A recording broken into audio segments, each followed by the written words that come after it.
ሰላም ተማሪዎች እንዴት ናችሁ? ሁሉ ሰላም፣ ሁሉ ፒስ፣ ሁሉ መልካም። በዛሬ ቪዲዮአችን ደግሞ የምናየው ግሬድ 10 ኢኮኖሚክስ ዩኒት 7 ውስጥ ከሚካተቱ ሌሰኖች ላይ ቶፒኮች መካከል ለዛሬ የምንመለከተው በፓርት 3 7.3 ነው። ከዚህ በፊት ይህን ቶፒክ በፓርት 1 እና በፓርት 2 ተመልክተነው ነበር። ዛሬ የመጨረሻውን የዚህ ቶፒክ ቪዲዮን እንመለከታለን ማለት ነው። በተለይም ትዝ የሚላችሁ ከሆነ ከዚህ በፊት በነበሩ ቪዲዮዎች ላይ ማለትም በፓርት 1 እና በፓርት 2 ላይ ሞር ፎከስ አድርገን የተመለከትነው ሮል ኦፍ አግሪካልቸራል ሴክተር፣ ከዛም በተጨማሪ ስለ ሜን ፊቸር ኦፍ አግሪካልቸራል ሴክተር እና ስለ ሜን ፕሮብሌም አግሪካልቸራል ሴክተር በደንብ አድርገን አውርተን ነበር አሊያም አይተን ነበር። በዛሬውና በመጨረሻው የዚህ ቶፒክ ቪዲዮ ደግሞ በደንብ የምንመለከተው ስትራክቸር ኦፍ ዘ አግሪካልቸራል ሴክተር የሚለውን ነገር ይሆናል ማለት ነው። መጀመሪያ ፋርሚንግ ሲስተም ኢን ኢትዮጵያ ምን ይመስላል የሚለውን ነገር ለማየት እንሞክር። ዘ አግሪካልቸራል ሴክተር ኦፍ ኢትዮጵያ ኢዝ ኮምፖዝድ ኦፍ ዘ ክሮፕ ፕሮዳክሽን፣ ላይቭ ስቶክ፣ ፎረስተሪ ኤንድ ፊሸሪ ሰብሴክተር። በተለይም በኢትዮጵያ ውስጥ የተለያዩ አካባቢዎች የተለያዩ የአየር ንብረት፣ መሬትና ባህል ስላላቸው አርሶ አደሮች የሚጠቀሙበት የእርሻ መንገድ ወይም የእርሻ ስርዓት ወይም በተለምዶ ፋርሚንግ ሲስተም እንደሚለያይ ትመለከታላችሁ። ነገር ግን የትኛውም የእርሻ ስርዓት ውስጥ ብንገባ ግብርናው በእነዚህ አራት ዋና ዋና ክፍሎች የተዋቀረ እንደሆነ አሊያም የተገነባ እንደሆነ እንመለከታለን። እነሱም የመጀመሪያው የሰብል ምርት አሊያም በተለምዶ ክሮፕ ፕሮዳክሽን የምንላቸው ነገሮች ናቸው። ሁለተኛው ደግሞ የእንስሳት ሀብት አሊያም ሊቭ ስቶክ የምንላቸው ነገሮች ወይም እንስሳትን ማርባት እንደሆነ ትመለከታላችሁ። ሶስተኛው ነገር ደግሞ የደን ልማት አሊያም ፎረስተሪ የምንለው ነገር፣ እንዲሁም በመጨረሻ አራተኛው ነገር ደግሞ የአሳ ሀብት አሊያም ፊሸሪ መሆናቸውን ትመለከታላችሁ። ስለዚህ በየትኛውም የእርሻ ስርዓት ውስጥ አሊያም በግብርና ሴክተር ውስጥ እነዚህ አራት ዋና ነገሮች ግብርናውን ስትራክቸር ያደረጉት አሊያም ግብርናውን ያዋቀሩት ነገሮች እንደሆኑ ትመለከታላችሁ ማለት ነው። እነዚህ ነገሮች በፍጹም ላለመርሳት ሞክሩ። About 65% of the sector GDP comes from crop production, while animal husbandry contribution of 25%. Especially ከጠቅላላው የግብርና ገቢ አለም ከጠቅላላው የግብርና ሴክተር ገቢ ውስጥ ትልቁን ድርሻ ወይም 65% የሚሆነውን ድርሻ የሚይዘው ክሮፕ ፕሮዳክሽን እንደሆነ ትመለከታላችሁ። ይሄ ማለት ክሮፕ ፕሮዳክሽን ማለት በአጭሩ እንደነ ጥራጥሬ፣ ቡና የመሳሰሉት በተለይም አምርተን የምናገኛቸው ነገሮችን ክሮፕ ፕሮዳክሽን እያለን እንጠራቸዋለን። ስለዚህ በአጭሩ ምን እያልን ነው ማለት ነው? ይህ የሚያሳየው የሀገራችን ግብርና በዋናነት በሰብል ምርት ላይ አሊያም በክሮፕ ፕሮዳክሽን ላይ የተመሰረተ መሆኑን ያሳያል።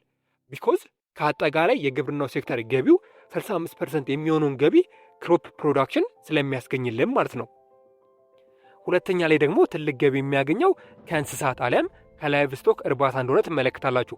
ይሄ ደግሞ 25% የሆነ ድርሻ እንደሚይዝልን ትመለከታላችሁ። በተመሳሳይ መልኩ ደግሞ the remaining 10% is generated from the allied sector, forestry, fishing and other። ቀሪው 10% ደግሞ የሚገኘው ከቀሩ ትናንሽ ዘርፎች ማለትም ከደን ልማት አሊያም ፎረስተሪ ከምንለው ነገር፣ ከአሳ ሴክተሩ አሊያም ከፊሽንግ ሴክተሩና ከሌሎች ተያያዥ ስራዎች ቀሪው 10% የሚሆነው ድርሻ እንደሚገኝ ትመለከታላችሁ ማለት ነው። እዚህ ጋር ልብ ማለት ያለባችሁ በግብርና ሴክተር ውስጥ ለግብርናው ትልቁን ገቢ የሚያስገኘው የመጀመሪያው ክሮፕ ፕሮዳክሽን እንደሆነ፣ እሱም 65% እንደሆነ፣ ሁለተኛው ደግሞ ላይቭ ስቶክ አሊያም እንስሳትን ማርባት እንደሆነ፣ እሱ ደግሞ 25% እንደሚይዝልንና ቀሪውን 10% ደግሞ እንደነ ፎረስተሪ፣ ፊሽንግ ያሉ ሴክተሮች እንደሚያሟሉት ትመለከታላችሁ ማለት ነው። ከረንትሊ ዘ ፎሎዊንግ ፋርሚንግ ሲስተም አር ዋይድሊ ፕራክቲስ ኢን ኢትዮጵያ። በአሁኑ ሰዓት ኢትዮጵያ ውስጥ ዋና የሚባሉ 3 የፋርሚንግ ሲስተም አሊያም የግብርና ሲስተሞች አለም የግብርና ስርዓቶች እንዳሉ እንመለከታለን። ይሄ ማለት የመጀመሪያው ዘ ስሞል ኦርደር ፋርሚንግ ሲስተም ይባላል። ሁለተኛው ደግሞ ዘ ፓስቶራል አሊያም ኖማዲክ ሲስተም ይባላል። እንዲሁም በሶስተኛ ደረጃ ላይ ደግሞ ዘ ሞደርን ኮመርሻል ፋርሚንግ ሲስተም የሚባሉ የፋርሚንግ ሲስተም አሊያም የፋርሚንግ አይነቶች አሉ ማለት ነው። እነዚህ ነገሮች ምን ማለት እንደሆኑ አንድ በአንድ ግልጽ በሆነ መንገድ ለማየት እንሞክር። የመጀመሪያውና አንደኛው ነገር ዘ ስሞል ሆልደር ፋርሚንግ ሲስተም የምንለው ነገር ነው። ይሄ ማለት በአጭሩ ምን ማለት ነው ብለን በምንመለከትበት ጊዜ ስፔሻሊ ኢት ኢዝ ዘ ሞስት ኢምፖርታንት ኦር ዶሚነንት ሲስተም። ኢት አካውንት ፎር ሞር ዛን 90% ኦፍ ዘ አግሪካልቸራል ፕሮዳክሽን ኤንድ ፎር አባውት 95% ኦፍ ዘ ቶታል ኤሪያ አንደር ክሮፕ ፕሮዳክሽን። በአጭሩ ዘ ስሞል ሆልደር ፋርሚንግ ሲስተም የምንለው ነገር ይሄ አብዛኛው የሀገራችን አርሶ አደር በቤተሰብ ደረጃ ጥቂት ሄክታር መሬት ብቻ በመጠቀም ስፔሻሊ ብዙውን ጊዜ በሬና ሞፈርን በመጠቀም የሚያመርትበት የአግሪካልቸራል አሊያም የፋርሚንግ ሲስተም ዘ ስሞል ኦርደር ፋርሚንግ ሲስተም እየተባለ ይጠራል።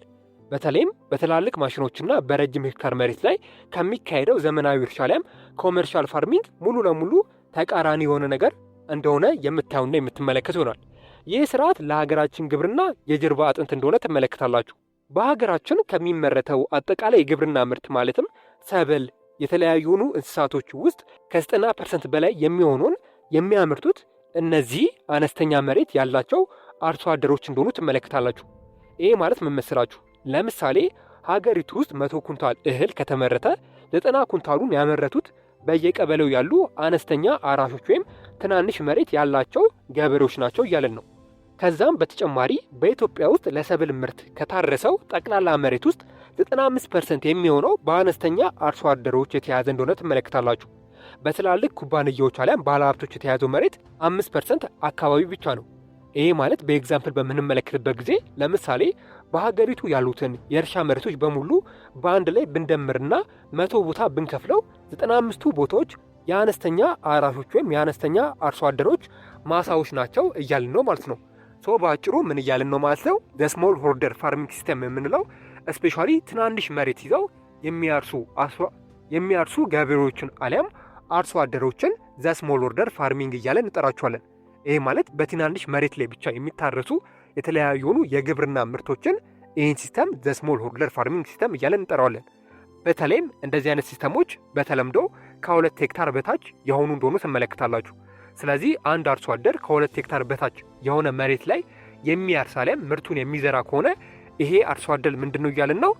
ስሞል ሆልደር ፋርሚንግ ሲስተምን ነው የሚጠቀመው አሊያም አነስተኛ መሬት ላይ ነው እህሉን የሚያመርተው እያለን ነው ማለት ነው። በአጭሩ ስሞል ሆልደር ፋርሚንግ ሲስተም ማለት ይሄ ነው። ከምንም በላይ ግን ይሄ ስሞል ሆልደር ፋርሚንግ ሲስተም አንድ ዋና ካራክተር አሊያም ባህሪ እንዳለው ትመለከታላችሁ። እሱም ባህሪ ኢትስ ካራክተራይዝድ ባይ ሚክስድ ፋርሚንግ። ይህ አነስተኛ የእርሻ ስርዓት በባህሪው ድብልቅ ግብርናን አሊያም ሚክስድ ፋርሚንግን እንደሚከተል ትመለከታላችሁ። ይህን ስንል ምን ማለታችሁ ነው ብለን በምንመለከትበት ጊዜ ሚክስድ ፋርሚንግ አሊያም በተለምዶ በአማርኛው ድብልቅ ግብርና ማለት አንድ አርሶ አደር በአንድ ማሳ ወይም ይዞታ ላይ ሰብል ማምረትንና እንስሳትን ማርባትን ጎን ለጎን በአንድ ላይ የሚያካሄድበት ስርዓት አሊያም የሚያካሄድበት ሲስተም ሚክስድ ፋርሚንግ እየተባለ ይጠራል። ስለዚህ በአጭሩ ሚክስድ ፋርሚንግ ማለት አንድ ገበሬ እህልም የሚዘራ አሊያም የሚያርስም በተመሳሳይ ሁኔታ ደግሞ እንስሳቶችን የሚያረባ ማለትም እንደነ ዶሮ፣ በሬ፣ ላም የመሳሰሉትን ነገሮችን የሚያረባ ከሆነ ይሄን ሚክስድ ፋርሚንግ እያለን እንጠራዋለን ማለት ነው። ስለዚህ ስሞል ሆልደር ፋርሚንግ ሲስተም ላይ ወይም የስሞል ሆልዲንግ ፋርሚንግ ሲስተም ዋና ባህሪና ካራክተር ሚክስድ ፋርሚንግ እንደሆነ የምታዩና የምትመለከቱ ይሆናል ማለት ነው። ከዚህም በተጨማሪም ዘ ቶታል ነምበር ኦፍ ሃውስሆልድ ኢን ዚስ ካታጎሪ ዌር ኤስቲሜትድ ቱ ቢ አባውት 10.58 ሚሊዮን ሄርትዝ። በዚህ አነስተኛ የእርሻ ምድብ ውስጥ የሚገኙት ጠቅላላ የቤተሰብ ራሶች አሊያም ሃውስሆልዶች ብዛት ወደ 10.58 ሚሊዮን ገደማ እንደሚገመቱ ይነገራል። ይህ ቁጥር የሚያሳየው በሀገራችን ምን ያህል እጅግ በጣም ብዙ ህዝብ በዚህ አነስተኛ እርሻ ላይ ተሰማርቶ እንደሚኖር አሊያም እንደሚተዳደር ነው። 10.58 ሚሊዮን አባወራ እማወራ ማለት የአንድ አርሶ አደር ቤተሰብ በአማካኝ በ5 ሰው እንኳን ብናባዛው ከ50 ሚሊዮን በላይ ህዝብ በቀጥታ በዚህ የእርሻ ስርዓት ላይ ህይወቱ የተመሰረተ ነው እያለን ነው ማለት ነው። 10.58 ሚሊዮን የሚሆነው አጠቃላይ የቤተሰብ ቁጥር ሲሆን ስፔሻሊ እንደ አንድ ቤተሰብ አሊያም እንደ አባወራ ወይም እንደ እማወራ ሲቆጠሩ ነው ወደ 10.58 ሚሊዮን የሚሆኑ ሰዎች በዚህ የፋርሚንግ ሲስተም የሚተዳደሩት። እነዚህ ቤተሰቦች ውስጥ ደግሞ ሚኒመም ወደ 5 አሊያም ወደ 3 የሚጠጉ ሰዎች አሉ። እነሱን ደግሞ በምታባዙበት ጊዜ ከ50 ሚሊዮን በላይ የሚሆኑ ሰዎች ስፔሻሊ በዚህ ነገር ላይ ዲፔንደንት የሆኑ አሊያም በዚህ ፋርሚንግ ሲስተም ላይ ኑሯቸውን እንደመሰረቱ ትመለከታላችሁ ማለት ነው። ኦቨር 86% ኦፍ ዚስ ኮሚኒቲ ከልቲቬት ፋርምላንድ ወዝ ኤሪያ ለስ ዛን 2 ሄክታሪች። ቅድም ለማየት እንደሞከር ነው ከእነዚህ ማህበረሰብ ውስጥ ከ86% በላይ የሚሆነው የሚያርሰው መሬት ስፋት ከ2 ሄክታር ያነሰ እንደሆነ ትመለከታላችሁ። ለዚህም ነው ይሄ የፋርሚንግ ሲስተም ስሞል ሆልዲንግ ፋርሚንግ ሲስተም ተብሎ የሚጠራው ማለት ነው። ቢኮዝ ይሄ የፋርሚንግ አሊያም የግብርና አይነት በትንሽዬ መሬት ላይ የሚታረስ አሊያም እህልን የሚያመርት የፋርሚንግ ሲስተም አይነት ስለሆነ ማለት ነው። አላችሁ ከኔ ጋር ናችሁ? ማውራው ነገር ግልጽ ነው? በጣም አሪፍ። ይሄን በዚህ ከተመለከትን አሁን ደግሞ ቢ ላይ ያለውን ዘ ፓስቶራል ፋርሚንግ ሲስተም አሊያም ኖማዲክ ፋርሚንግ ሲስተምን ለማየት እንሞክር።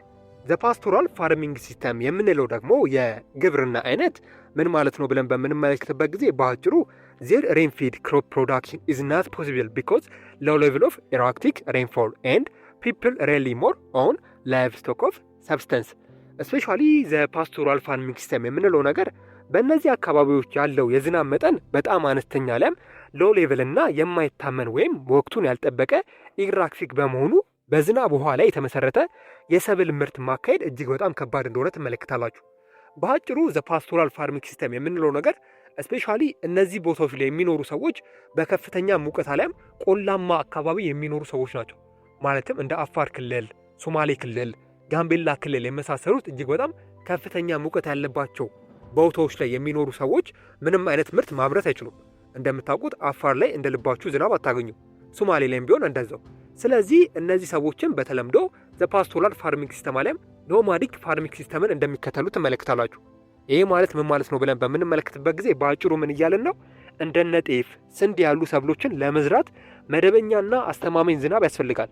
በእነዚህ አካባቢዎች ግን ዝናብ በጣም አልፎ አልፎና ሳይታሰብ ስለሚጥል መሬትን አርሶ ሰብል አምርቶ መብላት አሊያም እስፔሻሊ ማረስ ከባድ እንደሆነ ትመለከታላችሁ። ሰብል ማምረት ስላልተቻለ ነው ማህበረሰቡ ለዕለት ተዕለት ጉርሱና ለህይወቱ ዋስትና ሙሉ ለሙሉ በሚባል ደረጃ በእንስሳት እርባታ ላይ የተሰማራው አሊያም በእንስሳት እርባታ ላይ ህይወቱን ዲፔንደንት ያደረገው ማለት ነው። እህል መብላት ስለማይችሉ ምግባቸውን እስፔሻሊ መዝራትና ማረስ ስለማይችሉ ሞር ብዙ እንስሳቶችን እንደሚያራቡ ትመለከታላችሁ። የወተትና ስጋ የሚሰጣቸውን እንስሳት ማለት ነው። ማለትም እስፔሻሊ እንደነ ከብቶች፣ እንደነ በግ፣ ግመል፣ ፍየል ያሉ ነገሮችን እንደሚያረቡ ትመለከታላችሁ። ለምን ካልን አርሶ መብራት ስለማይችሉ ማለት ነው። ከምንም በላይ ዘ ሎውላንድ አር ሆም ቱ አባውት 20% ኦፍ ዘ ካተል፣ 25% ኦፍ ዘ ሺፕ ኤንድ 73 ኦፍ ዘ ኮት ፕላስ አባውት 1 ሚሊዮን ካሜል። ከሀገሪቱ ከብቶች 20% የሚኖሩት ቆላማ አካባቢ ላይ እንደሆነ ትመለከታላችሁ። ቆላማ አካባቢ ማለት ከፍተኛ ሙቀት ያለበት ቦታ ላይ ማለት ነው። ትንሽ ከበረሃ መለስ ያለ ነው ሙቀቱ እንጂ ኦልሞስት 20% የሚሆነው የሀገሪቱ ከብቶች በእነዚህ ኤሪያ ላይ አሊያም በእነዚህ ቦታዎች ላይ እንደሚኖሩ ትመለከታላችሁ። ለምሳሌ እንኳን በምንመለከትበት ጊዜ ቺፕ ከሀገሪቱ በጎች ማለትም 25% ወይም ሩብ ወይም 1/4ኛው እስፔሻሊ በቆላማ አካባቢዎች ላይ እንደሚኖሩ አሊያም በዛ አካባቢ ላይ እንደሚራቡ ትመለከታላችሁ፣ በጎች ማለት ነው። በተመሳሳይ ሁኔታ ደግሞ ጎታ ላይ ፍየሎችን ደግሞ በምንመለከትበት ጊዜ 73% ነው። ይህ በጣም ትልቅ ቁጥር ነው። ከሀገሪቱ ፍየሎች ውስጥ ከአጋማሽ በላይ ወይም አብዛኞቹ የሚኖሩት ቆላማ አካባቢ ነው እያለን ነው። ቢኮዝ እንደምታውቁት ፍየሎች ድርቅንና ሙቀትን የመቋቋም አቅማቸው ከፍተኛ ስለሆነ በእነዚህ አካባቢዎች ላይ በብዛት እንደሚኖሩ ትመለከታላችሁ። በተጨማሪም ወደ 1 ሚሊዮን የሚጠጉ ግመሎች እስፔሻሊ በቆላማ አካባቢዎች ላይ እንደሚኖሩ አሊያም በደንብ እንደሚገኙ የምታዩና የምትመለከቱ ይሆናል ማለት ነው። ዚስ አኒማል ሰፖርት ሰም 5.5 ሚሊዮን ፒፕል። በተለይም እነዚህ ከላይ የጠቀስናቸው እንስሳት በሙሉ ወደ 5.5 ሚሊዮን የሚጠጋ ህዝብ ህይወትን ይደጉማሉ። አሊያም 5.5 ሚሊዮን የሚጠጉ ሰዎች ኑሯቸውን አሊያም ገቢያቸውን ሙሉ ለሙሉ እንስሳትን በማርባት ላይ ዲፔንደንት የሆነ አሊያም የተመሰረተ እንደሆነ ትመለከታላችሁ። ይህ ማለት 5.5 ሚሊዮን ገደማ የሚሆኑ የሀገራችን ህዝብ የዕለት ተዕለት ምግብ፣ ወተት፣ ስጋ፣ የትራንስፖርት አገልግሎቱንና አጠቃላይ ገቢውን የሚያገኘው ሙሉ በሙሉ በእነዚህ እንስሳት አማካኝነት ነው ማለት ነው። ቢኮዝ ምን ብለናል ቅድም እንዳለው ስፔሻሊ ፓስቶራል ፋርሚንግ ሲስተም የምንለው የግብርና አይነት ሙሉ ለሙሉ በሚባል ደረጃ እንስሳትን በማርባት የሚካሄድ የግብርና አይነት እንደሆነ ትመለከታላችሁ። ለምን ከተባላችሁ በተለይም ፓስቶራል ፋርሚንግ ሲስተም የሚከተሉ ማህበረሰቦች አብዛኛው ጊዜ የሚኖሩት ወደ ቆላ አካባቢ ነው። እዛ አካባቢ ላይ ደግሞ ከፍተኛ ሙቀት አለ። ስለዚህ አርሶ መብላት አይችሉም። ለምን ከተባለ በቂ የሆነ የዝናብ ቮሊዩም አለ ምጣኔ ስለማያገኙ ማለት ነው። በዚህ ምክንያት ነው እንስሳቶችን እያረቡ ህይወታቸውን የሚደጉሙት ማለት ነው። ሰርፕለስ ሺፕ ኤንድ ጎት ሶርትድ ፍሮም ዘ ሬንጅላንድስ ሪፕሬዘንት አባውት 90% ኦፍ ዘ ዶሜስቲክ ሰፕላይ። በተለይም ቆላማ አካባቢዎች ላይ በብዛት ከሚገኙ በጎችና ፍየሎች የሀገሪቱን የሀገር ውስጥ ምርት አሊያም ዶሜስቲክ ሰፕላይ 19% አሊያም ወደ 20% ገደማ እንደሚሸፍኑ ትመለከታላችሁ። ይህ ማለት ምን ማለት ነው ስንል ይህ ማለት በሀገራችን ከተሞች እንደ አዲስ አበባ፣ ድሬዳዋ ወዘተ ለስጋ ፍጆታ በጎችና ፍየሎች ብንቆጥር ከአምስቱ አንዱ ወይም 19%ቱ የሚመጣው ከነዚህ ቆላማ አካባቢዎች ነው እያለን ነው። ስለዚህ የኢትዮጵያን ዶሜስቲክ ሰፕላይ አሊያም የሀገር ውስጥ አቅርቦት ስፔሻሊ 19% የሚሆነውን ከቨር የሚያደርጉት ከቆላማ አካባቢዎች የሚመጡ እንስሳት ወይም በግ፣ ፍየሎች እንደሆኑ ትመለከታላችሁ ማለት ነው። ኢትዮጵያ ሬንጅላንድስ አር ኤልሶ ኢምፖርታንት ፎር ዋይልድ ላይፍ። በተለይም የኢትዮጵያ ቆላማ ኤሪያ አሊያም ቆላማ ቦታዎች ለቤት እንስሳ ማለትም ለበግ፣ ለፍየል፣ ለተለያዩ ከብቶች ብቻ ሳይሆን ለዱር እንስሳ ራሱ አመቺ እንደሆኑ ትመለከታላችሁ። እስፔሻሊ ደግሞ ወደ ደቡብ ምዕራብ አሊያም ወደ ሳውዝ ዌስት አካባቢ በምትሄዱበት ጊዜ ከፍተኛ የሆነ የዱር እንስሳ ታገኛላችሁ።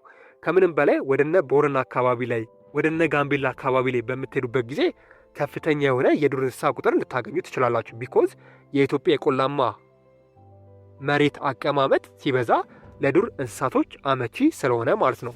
ሶ ግን በአጭሩ ላይቭ ስቶክ ፕሮዳክሽን ኢዝ ዘ ማች ግሬተር ዛን ክሮፕ ፕሮዳክሽን ኢን ዘ ፓስቶራል ኖማዲክ ሲስተም ዙስ አግሪካልቸራል ፕሮዳክት ኤንድ ፕሮዳክቲቪቲ አር ኤክስትሪምሊ ሎው።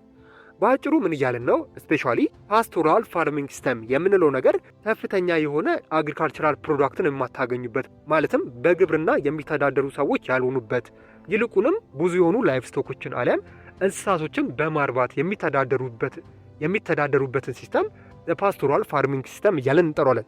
አስታውሱ፣ ፓስቶራል ፋርሚንግ ሲስተም የምንለው ነገር በእርሻ ላይ ሳይሆን እንስሳቶችን በማርባት ላይ ህይወታቸውን አሊያም ኢኮኖሚያቸውን የደጎሙ ሰዎች አሊያም በእንደዚህ አይነት ነገር የሚተዳደሩ ሰዎችን ፓስቶራል ፋርሚንግ ሲስተም ውስጥ የምንመድባቸው ናል። ሶ በአጭሩ ፓስቶራል ፋርሚንግ ሲስተም ማለት በግብርና ሳይሆን በእንስሳት እርባታ ላይ የተመረኮዘ የፋርሚንግ ሲስተም ፓስቶራል ፋርሚንግ ሲስተም እያልን እንጠራዋለን ማለት ነው። ሶ ይህም በዚህ መንገድ ከተመለከትን አሁን ደግሞ የመጨረሻውንና ሶስተኛውን የፋርሚንግ ሲስተም አይነት ማለትም ዘ ኮሜርሻል ፋርሚንግ ሲስተምን ለማየት እንሞክር። ሶስተኛውና የመጨረሻው የፋርሚንግ ሲስተም አይነት ደግሞ ዘ ኮሜርሻል ፋርሚንግ ሲስተም እየተባለ ይጠራል። ሶ ይህ ማለት ምን ማለት ነው ብለን በምንመለከትበት ጊዜ ኮሜርሻል ፋርሚንግ ሲስተም ዋዝ ኦፊሻሊ ኢንትሮዲውስድ ዱሪንግ ዘ ሰርድ 5 years ፕላን 1968 አፕ ቱ 1973 ኦፍ ዘ ኢምፔሪያል ገቨርንመንት ኦፍ ኢትዮጵያ። ለመጀመሪያ ጊዜ ይህ የግብርና አይነት አለም ይህ የግብርና ሲስተም ማለትም ኮሜርሻል ፋርሚንግ የሚባለው ነገር ለመጀመሪያ ጊዜ በኢትዮጵያ ውስጥ የተጀመረው በአባባ ጃንሆይ ወይም በአፄ ኃይለሥላሴ ንጉሠ ነገሥት ጊዜ ነበር።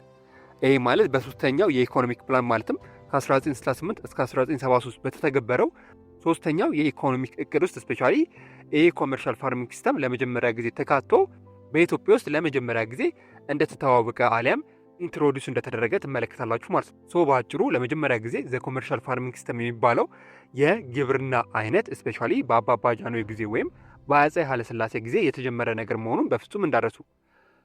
አላማው ምን ነበር? ለምንስ ተጀመረ ብለን በምንመለከትበት ጊዜ ኤሞንግ ዘ ስትራቴጂስ ኢንቨስትድ ቱ ሞደርናይዝ አግሪካልቸር ኤንድ ኢንክሪዝ ማርኬተብል ሰርፕለስ ዘ ፕላን ስቴትድ ዘ አቬለብል ገቨርንመንት ላንድ ውድ ቢ ዩቲላይዝ ፎር ዘ ኢስታብሊሽመንት ኦፍ ላርጅ ኮሜርሻል ፋርምስ። ሶ መንግስት ይህን ነገር ለምን አስጀመረው? አላማው ምንድን ነው ብለን በምንመለከትበት ጊዜ በአነስተኛ አርሶ አደሮች የተያዘውንና የተከፋፈለውን መሬት ሳይነካ በሀገሪቱ ያሉትን ሰፋፊና ሰው ያልሰፈረባቸውን የመንግስት መሬቶች በተለይም በቆላማና ለም አካባቢ የሚገኙ መሬቶችን ለባለ ሀብቶች ወይም ለመንግስት የልማት ድርጅት በመስጠት ትላልቅ እርሻዎችን መመስረት ይፈልግ ነበር መንግስት በዛ ጊዜ።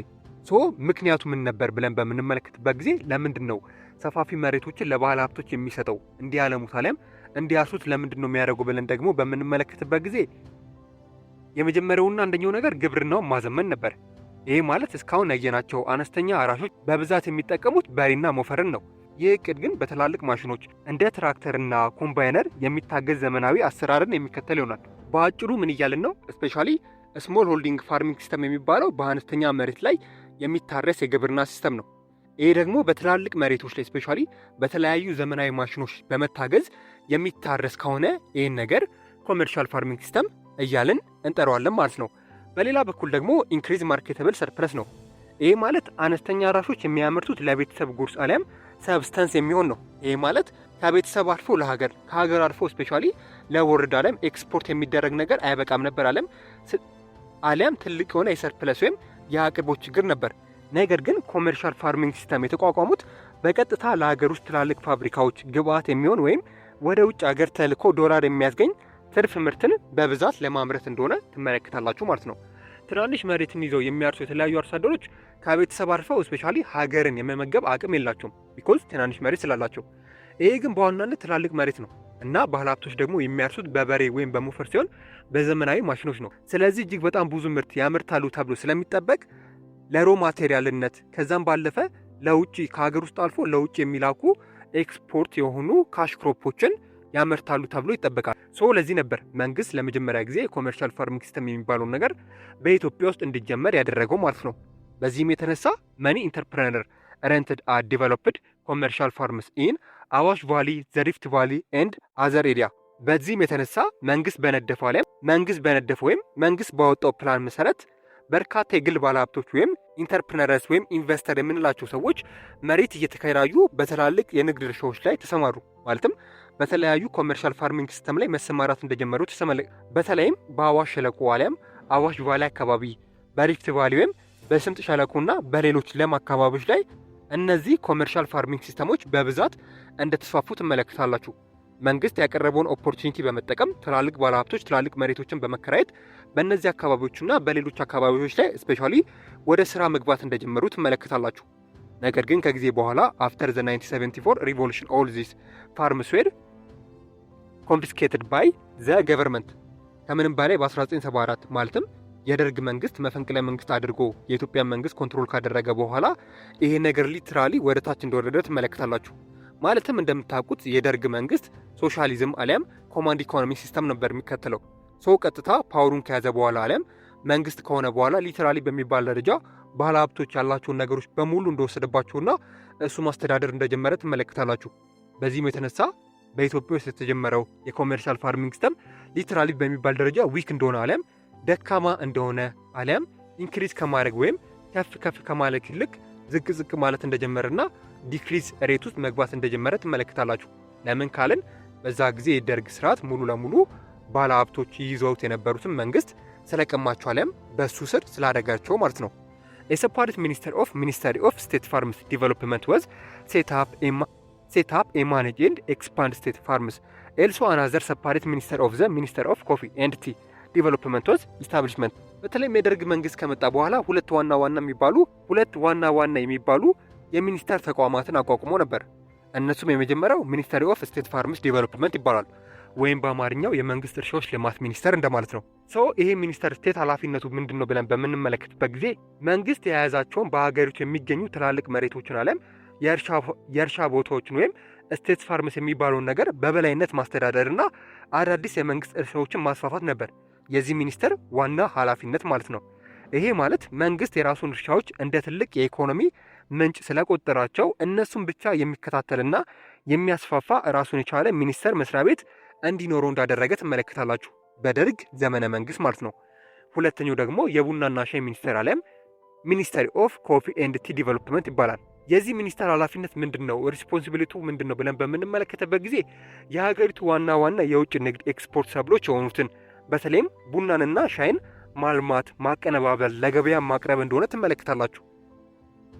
ይህ ማለት ምን ማለት ነው ብለን በምንመለከትበት ጊዜ በዛ ጊዜ ቡና ለኢትዮጵያ ከፍተኛውን የውጭ ምንዛሬ አሊያም ዶላር የሚያስገኝ የኢኮኖሚ ምሰሶ በመሆኑ ለቡናና ሻይ ብቻ የተለየ ትኩረት ለመስጠት ሲባል ይህ ሚኒስተር ደርግ ፎርምድ እንዳደረገው አሊያም እንዳቋቋመው ትመለከታላችሁ። በአጭሩ ምን እያልን ነው? መንግስት የንግድ ግብርናውን ለማሳደግና የውጭ ምንዛሬ የሚያስገኙ ሰብሎችን በደንብ ለማምረት የየራሳቸው የተለያየ ተልዕኮ ያላቸውን ሁለት አዳዲስ ሚኒስተሮች መስሪያ ቤቶችን በዛ ጊዜ እንዳዋቀረ አሊያም እንዳቋቋመ ወደ ስራም እንዳስገባ ትመለከታላችሁ ማለት ነው። ኢን ኢትዮጵያ ፔሪድ ቱ 1974 ስቴት ፋርምስ ሃቭ ቢን ዘ ሞስት ፒምፐርድ ኦፍ ኦል ፕሮዳክሽን ሲስተም ኢን ኢትዮጵያ። ስፔሻሊ የደርግ መንግስት ወደ ስልጣን ከመጣ በኋላ ከምታስቡት በላይ ስቴት ፋርምስ አሊያም በመንግስት ቁጥጥር ስር ውስጥ የነበሩ ትላልቅ የሆኑ የእርሻ መሬቶች ከምንም በላይ ከፍተኛ የሆነ ድጎማ አሊያም ከፍተኛ የሆነ ሰፖርት ይደረግላቸው ነበር። ይህ ማለት ለትናንሽ አርሶ አደሮች የተለያዩ ነገሮች ከመቅረቡ በፊት መንግስት ራሱ ለያዛቸው የእርሻ መሬቶች የተለያዩ ነገሮችን በደንብ አድርጎ ያሟላ ነበር። ይህ ማለት በአጭሩ መመስላችሁ ማዳበሪያ ከሆነ ምርጥ ዘር ከሆነ ጸረ አረም መድኃኒት ከሆነ ለሌሎች ገበሬዎች ሳይከፋፈል መጀመሪያ መንግስት ለያዛቸው ትላልቅና ሰፋፊ የእርሻ መሬቶች ላይ ነበር እነዚህ ነገሮች በደንብ አድርጎ መንግስት ሰፖርት የሚያደርገው ማለት ነው። ከሱ የተረፈውን ነው ለሌሎች አርሶ አደሮች ይሰጥ የነበረው። በዚህም መንግስት የያዛቸው ትላልቅ የሆኑ የእርሻ መሬቶች ከምታስቡት በላይ ከፍተኛ የሆነ መዋለ ነዋይ ይፈስባቸው ነበር ማለት ነው። ነገር ግን በት ፕሮዳክቲቭ እንደታሰበው ግን ምርታማ አልነበረም። መንግስት እንደሚያወጣባቸው ኢንቨስት እንደሚያደርግባቸው ለመንግስት ደግሞ እነዚህ የእርሻ መሬቶች ከፍተኛ የሆነ ምርት አሊያም ኤክስፖርት ወይም ዶላር አያመጡለትም ነበር። ለምን ካልን ዘመጀር ካራክተሪስቲክ ኦፍ መኒ ዘምዌር ሚስ ማኔጅመንት አቢዝ ኦፍ አሴት ኤንድ ኮራፕሽን የተለያዩ የሆኑ ነገሮችን ልንጠቅስ እንችላለን። ከነዚህ መካከል ግን ስፔሻሊ መንግስት የያዛቸው መሬቶች ወይም የእርሻ መሬቶች ብዙ ፕሮዳክቲቭ እንዳይሆኑ ብዙ ምርት እንዳያመርቱ ካደረጋቸው ነገሮች መካከል የመጀመሪያው ሚስ ማኔጅመንት ነው። ይህ ማለት በስርዓት ያልተመራ እንደማለት ነው። መንግስት እነዚህ የእርሻ መሬቶችን አለም ሰፋፊ የእርሻ መሬቶችን በደንብ አድርጎ አያስተዳድርም ነበር ወይም አይመራም ነበር። በአጭሩ ሚስ ማኔጅመንት ክፍተት ነበረው እያልን ነው። ሁለተኛው ደግሞ አቢዩዝ ኦፍ አሴት ነው። ይህ ማለት ደግሞ በከፍተኛ ሁኔታ አሴት አሊያም ሀብት ይባክን ነበር እያልን ነው። ሶስተኛው ነገር ደግሞ ኮራፕሽን ወይም ሙስና የሚባለው ነው። በተለይም በዚህ ዘርፍ ውስጥ ከፍተኛ የሆነ ኮራፕሽን ወይም ሙስና ነበር። እነዚህ ነገሮችና ሌሎች ነገሮች ስፔሻሊ መንግስት የያዛቸው ትላልቅ የእርሻ ልማቶች እንዳያድጉ እንዳደረጋቸው አሊያም ማነቆ እንደሆነባቸው ትመለከታላችሁ ማለት ነው። በዛ ጊዜ ግን ምን አይነት ካሽ ክሮፖች ይመረቱ ብለን በምንመለከትበት ጊዜ ዘ ሜጀር ክሮፕስ ግሮን ኢን ዚስ ፋርምስ ኢንክሉድ ኮተን፣ ኮፊ፣ ቲ፣ ሹገር ካኔል፣ ፍሩት ኤንድ ቬጂቴብል። በዛ ጊዜ መንግስት እነዚህን ዋና ዋና የሆኑ ክሮፖችን ያመርት ነበር ወይም ሰብሎችን ማለት ነው። እነሱም ኮተን የምንላቸው ጥጥ፣ ኮፊ ቡና፣ ቲ ወይም የሻይ ቅጠል፣ ሹገር ካኔል የተለያዩ የሆኑ ሸንኮራ አገዳዎችና የተለያዩና ፍሩትና ቬጂቴብሎችን በዛ ጊዜ በስፋት ይመረቱ ነበር። ነገር ግን እንደሚታሰበው ሳቲስፋይድ ያደርጉ አልነበረም ማለትም የሚያረካ ውጤት አያስገኙም ነበር ማለት ነው። ነገር ግን ከጊዜ በኋላ the size and role of state farms declined after 1992 when the new government granted some of the state farms nearby farms and investors። ከጊዜ በኋላ የደርግ ስርዓት ወድቆ የኢህአዴግ ስርዓት መንግስቱን በተቆጣጠረበት ጊዜ ስፔሻሊ ስቴት ፋርምስ የሚባለው ነገር ሙሉ ለሙሉ ዲክሌን እንዳደረገ ትመለከታላችሁ። በተለይም ከ1992 በኋላ የኢህአዴግ መንግስት እነዚህ ትላልቅ የእርሻ መሬቶች በደርግ መንግስት ጊዜ በመንግስት ነበር ቁጥጥር ስር የነበሩት አሊያም በደርግ መንግስት ስር ነበር ቁጥጥር ይደረግባቸው ነበሩት። ነገር ግን ከጊዜ በኋላ ትላልቅ የእርሻ ልማቶች የኢህአዴግ መንግስት ሙሉ ለሙሉ በሚባል ደረጃ ለተለያዩ የሆኑ ኢንቨስተሮች አሊያም ባለሀብቶች እንዳከፋፈለውና እንዲያለሙበት እንደሰጠው ትመለከታላችሁ። በዚህ ጊዜ በሚያስገርም ሁኔታ ይሄ የኮመርሻል ፋርሚንግ ሲስተም አሊያም ስርዓት እድገት ማሳየት እንደጀመረና ለኢኮኖሚም ትልቅ የሆነ አስተዋጽኦ ማድረግ እንደጀመረ የምታዩና የምትመለከቱ ይሆናል ማለት ነው። የደርግ ስርዓት ወድቆ የኢህአዴግ ስርዓት በሚመጣበት ጊዜ የኮመርሻል ፋርሚንግ ሲስተም በደንብ አድርጎ ማድረግ እንደጀመረ ትመለከታላችሁ። በአጭሩ ኮመርሻል ፋርሚንግ ሲስተም የምንለው ነገር በትላልቅ የእርሻ ልማቶች ላይ የሚደረግ የፋርሚንግ ሲስተምን ኮመርሻል ፋርሚንግ ሲስተም እያለን የምንጠራውና የምናየው ይሆናል ማለት ነው። ኢትዮ ኮንሰፕት ሴንተር የእናንተው ምርጥ ቻናል